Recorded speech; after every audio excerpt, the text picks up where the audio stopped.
Hello, welcome to संचारी अमोल। तो आज हम लोग जा रहे हैं नौतनवा साइड, जहाँ पे हमें एसएसबी के कमांडेंट सर ने इनवाइट किया है।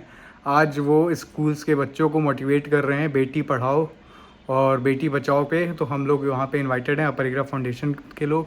तो हम लोग सब लोग अभी यहाँ से निकलने वाले हैं और तो हम लोग निकल चुके हैं। अभी हम लोग जा रहे हैं स्कूल पे और वहाँ पे मैं दिखाता हूँ हम लोग किससे मिलेंगे। हम लोग सब लोग निकल चुके हैं और सुबह सुबह हमने चाय पी के फर्स्ट क्लास हम लोग अपना निकले हैं। अभी हम लोग पहुंचने वाले हैं फरिंदा के पास और वसीम भैया मस्त गाड़ी भगा रहे हैं और वहाँ पे हम लोग को स्कूल में बेसिकली अवेयरनेस फैलाना है आज के टाइम के हिसाब से, जैसे कि इन्वायरमेंट को बचाना कितना ज़रूरी है। क्योंकि आप देख सकते हैं कितनी गर्मी पड़ रही है, बारिश दिख ही नहीं रही है। और अगर कोई भी चीज़ अगर हो रहा है, अगर बारिश हो भी रही है तो इतनी एक्सट्रीम लेवल पे हो रही है कि आप मुंबई वगैरह का हाल देख सकते हैं, गुड़गांव में हाल देख सकते हैं कि कितने पानी लग जा रहा है। तो हम लोग को नेचर को बचाना है और वो कितना इम्पोर्टेंट है इसके बारे में हम बच्चों को अवेयर करेंगे। यही हमारा बेसिक प्लान है। तो आगे दिखाते हैं हम लोग वहाँ पहुँच के। चलिए मिलते हैं आपसे वहाँ पर।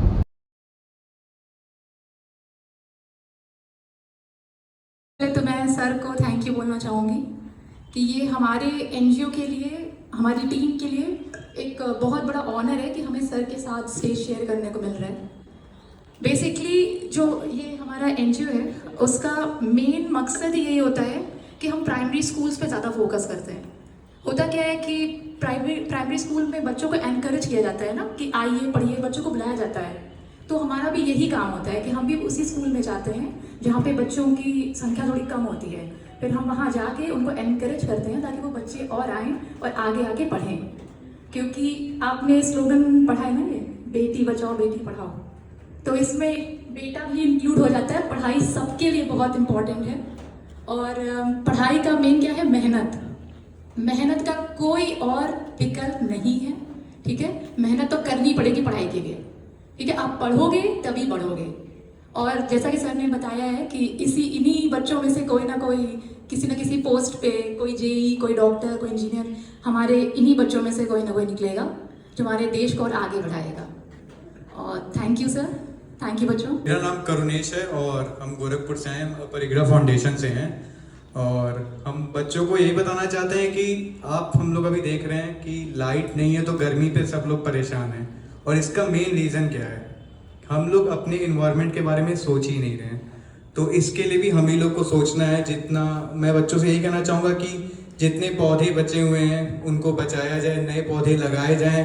क्योंकि आने वाले टाइम पे और दिक्कत बढ़ सकती है हम लोग के लिए। आज एसी है तो लोग बिना एसी के रह नहीं पा रहे हैं, पर ये हम लोग के शरीर को खराब ही कर रहा है एसी। हमको एसी के लिए ज़्यादा यूज टू नहीं होना है। तो हम इसको कैसे बचा सकते हैं, तो पॉलिथीन यूज़ ना करें। अगर घर पे आप अगर सामान लेने जा रहे हैं, कहीं मान लीजिए सब्जी लेने शाम को रोज़ जा रहे हैं, राशन का सामान लेने जा रहे हैं, तो घर से कपड़े वाला झोला लेके जाएं, प्लास्टिक ना लें दुकानदार से भी। और दुकानदार को भी मना करें कि आप प्लास्टिक यूज़ नहीं कर सकते, वो नेचर के लिए बहुत बेकार है। और पौधे लगाएं, गमले में पानी डालें और उसको देखें कि कहीं पौधा लगाने के बाद ये नहीं कि मेरी जिम्मेदारी खत्म हो गई, वो पौधा बचा है कि नहीं। क्योंकि धूप इतना तेज है, वो पता चला कि 1-2 दिन बाद ही पौधा सूख गया, पर हमको उसको रेगुलर पानी डालते रहना है। और क्योंकि हम ही लोग भविष्य हैं और वो पौधा हमारे लिए ही है, खराब हो रही है, तो हम लोग को एक चेंज लाना है, उसको सही करना है। क्योंकि फ्यूचर में उससे हम लोग के लिए जितना बेनिफिट हम लोग को उससे मिल पाए, वो हम लोग को उसके लिए मेहनत करनी पड़ेगी, तो उस पर ध्यान देना है। बाकी बच्चों में ये कहना चाहूँगा कि अभी वो टाइम है जो अपनी पढ़ाई पे हम जितना फोकस कर पाएँ। क्योंकि हम जब एक स्टेबल लाइफ पा जाएंगे तो फिर हम चेंजेस भी कर सकते हैं।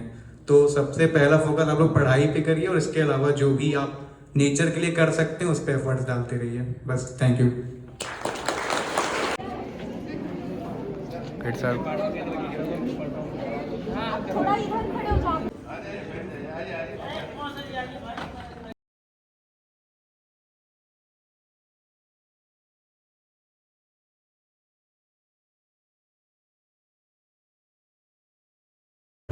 अपने में आज तक सभी जो बुजुर्ग हैं उनसे निवेदन करता हूँ अपने बच्चियों को पढ़ाएं। मुझे पता है बच्चों को आप सब पढ़ाएंगे, इसलिए हम बोलते हैं बच्चियों को पढ़ाएं, आगे बढ़ाएं।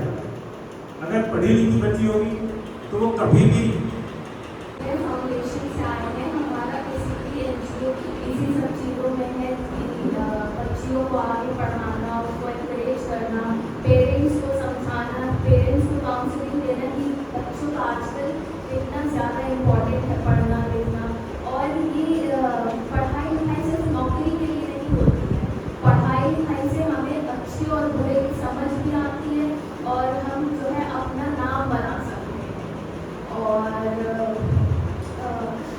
यहाँ पे जैसे बहुत मम्मी लोग भी होंगी, तो उनसे मेरी बस एक रिक्वेस्ट है कि आज के ज़माने में बेटियों को पढ़ाना बहुत ही ज़्यादा इम्पोर्टेंट है। आप लोग शायद से आप लोग को इतना ना लगे कि हाँ इतना क्या ज़रूरी है, इन लोगों को तो शादी करके अपने घर ही जाना है, बट अगर एक बेटी पढ़ती है तो वो आगे की 2 नस्लें सवार लेती हैं। तो बहुत ज़रूरी है आजकल के ज़माने में बेटियों को पढ़ाना लिखाना, अपने पैर पे खड़ा करना। और आप लोग से मेरी यही रिक्वेस्ट है कि अपने बच्चों को अगर उन्हें पढ़ना है, आगे पढ़ना है, तो उन्हें ना रोकें और उन्हें समझाएं। और आप लोग से तो मेरी यही रिक्वेस्ट है, अगर आप लोग को इंटरेस्ट है पढ़ने में, ज़रूरी बहुत है, ठीक है, ये बात तो कोई मना नहीं कर सकते कि आजकल के ज़माने में पढ़ाई लिखाई और अपने पैर पे खड़ा होना कितना ज़रूरी है। और अगर आपके पेरेंट्स नहीं मानते हैं, थोड़ा गाँव में होता है ऐसा कि हाँ पेरेंट्स नहीं मानते, तो आप उन्हें समझाइए और अपने ऊपर भरोसा दिलाइए और वो कभी नहीं रोकेंगे आपको ऐसे। तो बस यही बोलना चाहिए। नहीं, आप शाम को छोड़ने से पहले सबको इकट्ठा बिठा के नहीं, फर्स्ट का नहीं, होमवर्क ये भी अलग है। अगर गाने के रूप में आप खाली 2 से लेके 20 तक पढ़ाएंगे तो गा लेंगे बहुत अच्छे से। जब डालेंगे तो फिर उसको जब बड़े होंगे फिर क्लास में उनको याद रहेगी। इतना जाना पूछेंगे उसमें कंफ्यूज हो जाते हैं। नहीं, वो फिर वो अपने मन में गाने के हिसाब से करेगा। दिल्ली पुलिस को करीब 450 के करीब सिपाही सर्विस में कराया। 125 सेम संख्या लास्ट में 5 का 5 दूसरे का 30 से गुना करो।